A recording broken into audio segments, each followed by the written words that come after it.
नमस्कार साथियों, स्वागत है आप सबका एग्जामपुर। हम एग्जामपुर कलम से क्रांति।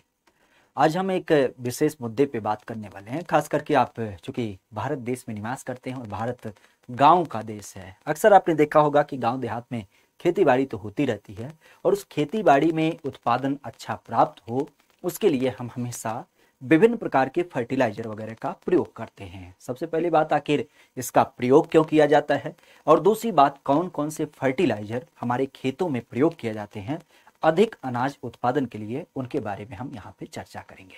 तो जल्दी से जल्दी इस सेशन में जुड़ जाइए।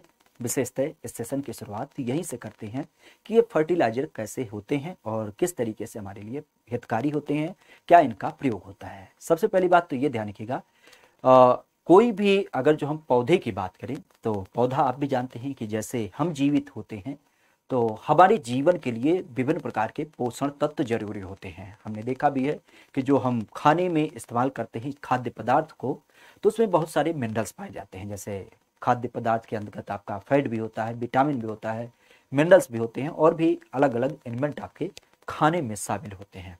सेम कंडीशन, चूंकि हमारी जीवित अवस्था है तो पौधे भी इस धरा पे एक जीवित पर्याय रूप में माने गए हैं और इसी कारण से उसके ग्रोथ के लिए, उसके डेवलपमेंट के लिए विभिन्न प्रकार के तत्वों की जरूरत होती है। वैसे तो आप भी जानते हैं कि पौधा जो अपना खाद्य आइटम बनाता है फोटोसिंथेसिस के जरिए सूर्य के माध्यम से बना लेता है, लेकिन इसके अलावा इसकी कुछ और जरूरत की चीजें होती हैं। जैसा एनवायरनमेंट से कार्बन डाइऑक्साइड लेता है और जमीन से कुछ तत्व होते हैं जिसको हम माइक्रोन्यूट्रिएंट या फिर मैक्रोन्यूट्रिएंट कहते हैं। इन्हीं तत्वों की जब बात करें तो एक पौधे के ग्रोथ के लिए विशेष ध्यान रखिएगा कि 16 महत्वपूर्ण तत्व होते हैं जो काफी जिम्मेदार होते हैं।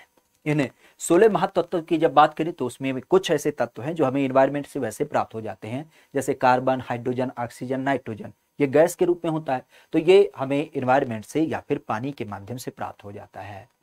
दूसरे की जब बात की तो ये कुछ ऐसे तत्व हैं जो हमें खुली अवस्था में नहीं प्राप्त होते हैं और इसको अतिरिक्त हमें पौधों के ग्रोथ के लिए डालना पड़ता है, जैसे phosphorus, potassium, calcium, magnesium, sulphur, boron, zinc, copper, manganese, iron, chloride और फिर मॉलिब्डेनम।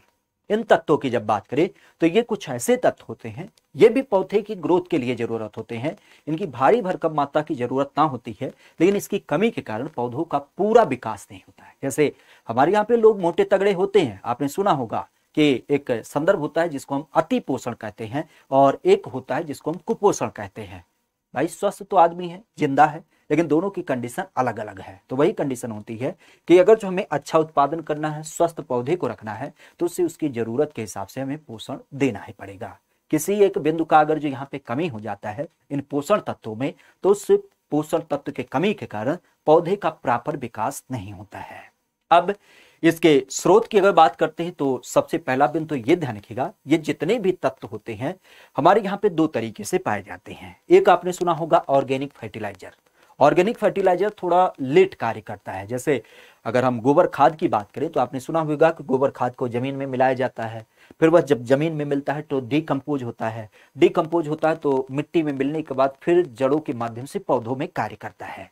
और दूसरा जो होता है जिसको हम केमिकल फर्टिलाइजर या फिर सिंथेटिक फर्टिलाइजर कहते हैं, वह सीधे दाने के रूप में या लिक्विड के रूप में उपलब्ध होता है, जिसको हम खाद के रूप में समझ सकते हैं। और इसको जब हम जमीन में डालते हैं तो पौधा पानी के सहारे सीधे क्या करता है, इसको इस्तेमाल कर लेता है। हमारे यहाँ पे ये दो खाद के प्रकार होते हैं। पहला कौन सा? पहला ऑर्गेनिक होता है और दूसरा आपका केमिकल या फिर रासायनिक खाद के रूप में, या जिसको हम सिंथेटिक फर्टिलाइजर के रूप में जानते हैं। अगर ऑर्गेनिक की बात की जाए तो ऑर्गेनिक में जैसे काउ डंक मतलब मैन्योर, जिसको हम गोबर की खाद बोलते हैं, बायो कंपोस्ट जो घर के कूड़ा कचरा होते हैं, लीफ मतलब जो पेड़ पौधों की पत्तियां वगैरह गिरती हैं तो इसको भी सड़ा करके हम प्रयोग कर लेते हैं। पीट की जब बात करें तो जो हमारे यहाँ पे खास करके मूंगफली वगैरह के कह सकते हो अंश होते हैं, उसको भी हम इस्तेमाल कर लेते हैं। वुड एस मतलब जो लकड़ी की राख होती है उसका भी इस्तेमाल किया जाता है।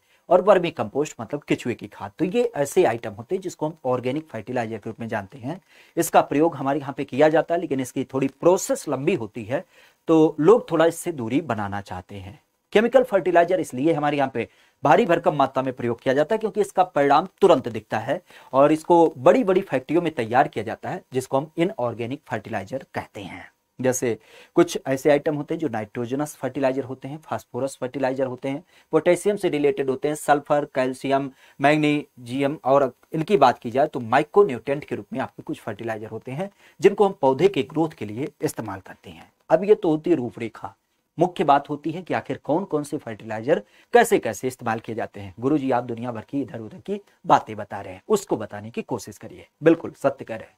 हमने इस बात को इस कारण से बताया क्योंकि आपको एक थोड़ी सी क्या होनी चाहिए, रूपरेखा। जैसे आप मूवी देखते हैं ना, तो मूवी से पहले थोड़ा सा ट्रेलर देखते हैं, तो सेम कंडीशन है कि आखिर इस फर्टिलाइजर की जो हम चर्चा करने वाले हैं उसकी जरूरत कहां से निकलती है, तो उसके लिए इस परिदृश्य को हमने यहाँ पे देखने की कोशिश की। अब एक एक फर्टिलाइजर की अगर बात करें तो सबसे पहला फर्टिलाइजर इस पीली बोरी के रूप में विशेष ध्यान रखिएगा, जिसको हम NPS 20-20-0-13 जानते हैं। अगर इसकी बात करें तो ये एक अमोनिया बेस क्या होता है, फर्टिलाइजर होता है, जिसको हम अमोनियम फास्फोट सल्फेट के रूप में जानते हैं। ये दो मुख्य तत्वों जैसे नाइट्रोजन और फास्फोरस मिल करके इसमें बना होता है, लेकिन इसके अलावा इसमें सल्फर भी थोड़ी बहुत मात्रा में होती है। इसके माध्यम से पौधे का विकास होता है, और जो क्लोरोफिल, खास करके जब हम बात करते हैं पौधे के ग्रोथ के लिए प्रकाश संश्लेषण, तो क्लोरोफिल के ग्रोथ में क्या करता है, इसकी काफी महत्वपूर्ण संकल्पना देख मिलती है। तो ध्यान रखिएगा, पहला खाद होता है NPS 20-20-0-13, जिसमें आपके नाइट्रोजन, फास्फोरस और साथ ही साथ सल्फर प्रमुख रूप से पाए जाते हैं।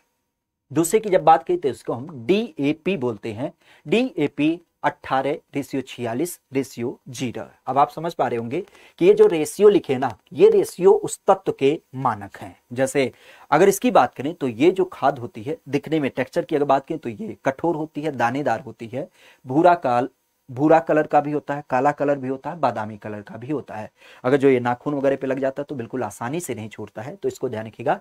DAP जिसको हम लोकल में डाई अमोनिया फास्फेट के रूप में जानते हैं, किसके, डाई अमोनिया फास्फेट के रूप में जानते हैं।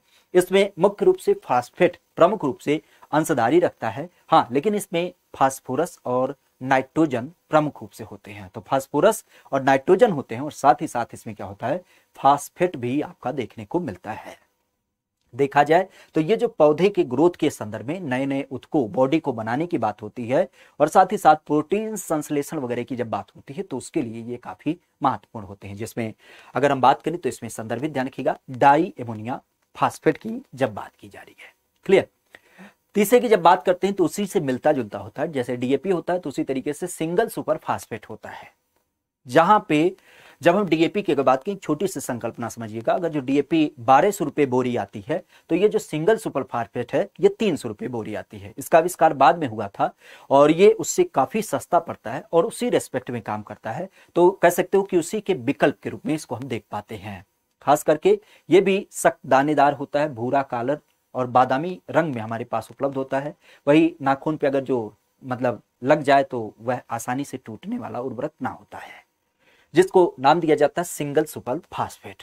अब वही हमने बताया कि इसमें कम लागत, क्यों, क्योंकि जो DAP थी वह 1200 रुपए में मिलती थी, तो ये क्या हो गया, ये 300 रुपए में मिलने लगा, मतलब कम लागत इसकी आ गई। तो कम लागत में अधिक पैदावार, इस कारण से कह सकते हो कि आज किसान इसको ज्यादा मात्रा में इस्तेमाल करते हैं, और कह सकते हो कि जब सस्ती हो गई तो इस कारण से कृषि में ये वरदान के रूप में साबित भी हो गया। और आजकल जो किसान है वह DAP खाद की जगह पे सिंगल सुपर फास्फेट का भारी भरकम मात्रा में इस्तेमाल करते हैं। क्लियर, तो इस चीज को ध्यान रखिएगा। इसके अलावा नीम कोटेड यूरिया, यूरिया तो आप भी जानते हैं, जहां पे यूरिया की बात की जाती है पहले सफेद दानेदार होती थी, लेकिन अब क्या हो गई है, अब जो यूरिया आ रही है, पहले भी सफेद थी, आज भी सफेद है, लेकिन अब उसमें नीम की जो कवरिंग होती है वो थोड़ी सी कर दी जाती है, जिसको हम नीम कोटेड यूरिया कहते हैं। इफ्को के द्वारा इसको भी डेवलप किया जाता है। इसमें यूरिया के संदर्भ में जब हम नाइट्रोजन की बात करें तो नाइट्रोजन इसका मुख्य तत्व होता है, जो 46% इसमें देखने मिलता है। यूरिया नाइट्रोजन का प्रमुख सोर्स, जिसकी अगर बात करें तो फसल की वृद्धि और विकास के लिए इसका काफी महत्वपूर्ण तत्व देख मिलता है। नाइट्रोजन की 46 मात्रा इसमें हो जाती है, और यूरिया ध्यान रखिएगा कि नाइट्रोजन उर्वरक के रूप में आज देश में सबसे ज्यादा इस्तेमाल किया जाता है।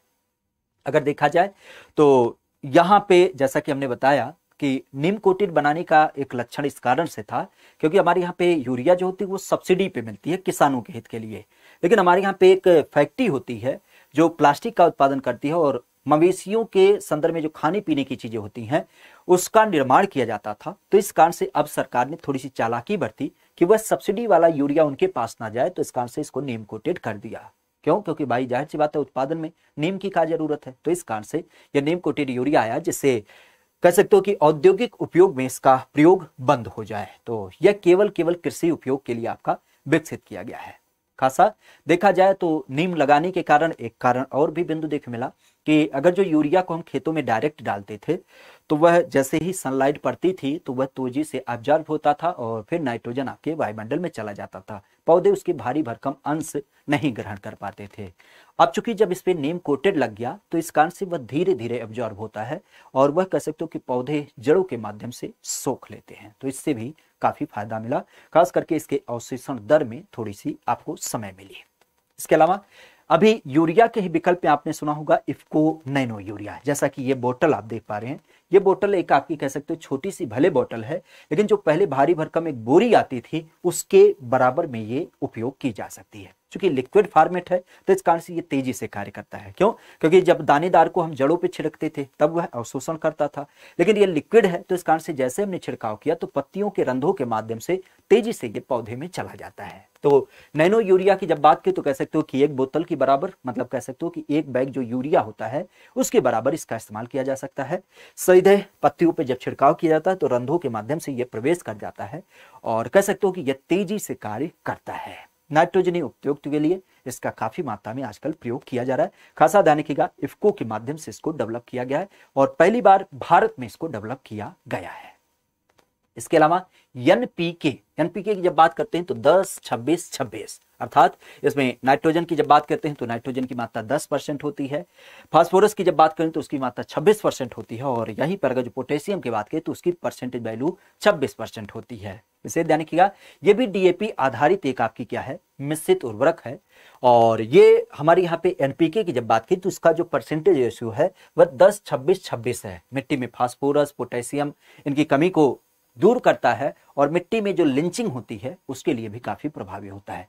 ये एक खाद ध्यान रखिएगा क्योंकि इसमें परसेंटेज वैल्यू क्या है 10-26-26, जबकि इसी से मिलता जुलता डीएपी पे आधारित एक दूसरी खाद है जो अगली है, इसमें जो परसेंटेज वैल्यू है वो क्या है, तो आप यहाँ पे देख सकते हैं एनपीके ये भी है, लेकिन एनपीके के संदर्भ में ये 10-26-26 थी, लेकिन ये जो एनपीके है वो 12-32-16 है। क्या है? 12-32-16 है। तो इसमें परसेंटेज क्या हुआ है, यहाँ पे परसेंटेज परिवर्तित हो गया। नाइट्रोजन 12%, फास्फोरस आपका 32% और पोटेशियम की जब बात की तो पोटेशियम आपका 16%। तो इस आधार पर कह सकते हो कि एनपीके आधारित अगर जो इसकी बात की तो 12-32-16 ये भी डीएपी आधारित एक आपकी क्या है, उर्वरक है, जो कि एनपीके की बात करें 12-32-16 मिट्टी में फास्फोरस और पोटेशियम की कमी को दूर करता है और पुनः आपके मिट्टी के लिंचिंग व्यवस्था को यह दुरुस्त करता है। क्लियर? इसके अलावा देखा जाए तो एक खाद और आती है अतिरिक्त खाद के रूप में, पोटास खाद। पोटास खाद की जब बात की तो ये सफेद कलर की होती है, सफेद कण, और जैसे पिसे नमक होता है उस टाइप में भी देख मिलती है और साथ ही साथ जो लाल मिर्च का पाउडर होता है उस टाइप में भी आपको देख मिलता है। पूरा नाम अगर देखा जाए तो इसको हम म्यूट्रेट ऑफ पोटास कहते हैं। क्या बोलते हैं? एमओपी, या जिसको हम म्यूटेट ऑफ पोटास बोलते हैं। अगर इसकी बात करते हैं तो इसको हम पोटेशियम क्लोराइड के रूप में नाम से जानते हैं। इसको साधारण भाषा में हम पोटास कहते हैं, सामान्य नाम इसका पोटास ही होता है।